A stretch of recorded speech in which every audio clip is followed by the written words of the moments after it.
Tirupati municipal corporation deputy mayor స్థానానికి జరుగుతున్నటువంటి ఎన్నికలో వైఎస్ఆర్ కాంగ్రెస్ పార్టీకి క్లియర్ మెజారిటీ ఉందన్న విషయం తెలిసిందే. ఈరోజు జిల్లా అధ్యక్షులు కరుణాకర్ రెడ్డి గారి నివాసం నుంచి 27 మంది కార్పొరేటర్లు బయలుదేరితే అక్కడికి చేరింది కేవలం 23 మంది మాత్రమే. మరో 4 ఇక్కడి నుంచి బయలుదేరినటువంటి వాళ్లను టీడీపీ జనసేన నాయకులు కిడ్నాప్ చేసినటువంటి వ్యవహారాన్ని రాష్ట్రమంతా టీవీల్లో ప్రత్యక్షంగా చూసింది.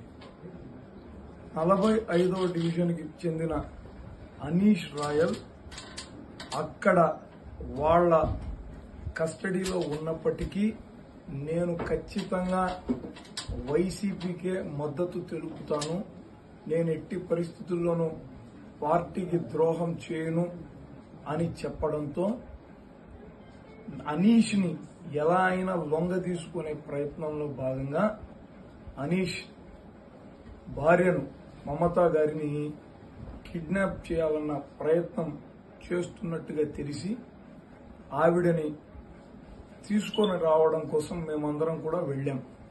మేము మామూలుగా వెళ్లాం.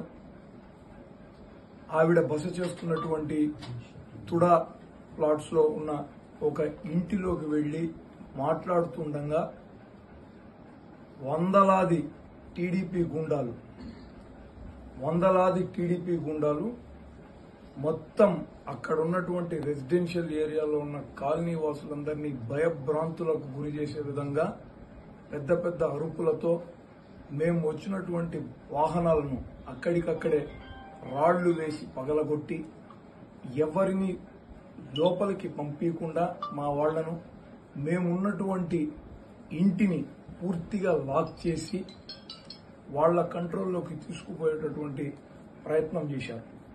ఇంతలోపల సరైన సమయానికి ఎంపీ గురుమూర్తి గారు ఇతర పార్టీ కార్యకర్తలందరూ అక్కడికి వచ్చి, పోలీసు వారు కూడా వచ్చి వాళ్లని చెల్లాచెదురు చేసి మమ్మల్ని మమతను రక్షించగలిగారు.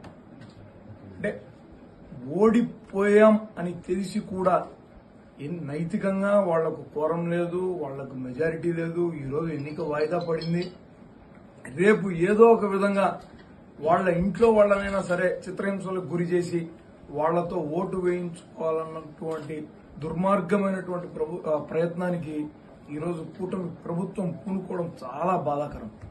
ఇటువంటి దాడులకు, ఇటువంటి బెదిరింపులకు వైఎస్ఆర్ కాంగ్రెస్ పార్టీ బెదరదు. మేమందరం కూడా జగనన్న సుశిక్షితులమైనటువంటి సైనికులం. ఆయన నింపినటువంటి ధైర్యాన్నే మేము వసగా పోసుకొని ముందుకు పోతాం తప్ప వీళ్లకు తలొగ్గేటటువంటి ప్రశ్న ఉండదన్న విషయాన్ని మీకు స్పష్టం చేస్తున్నాను.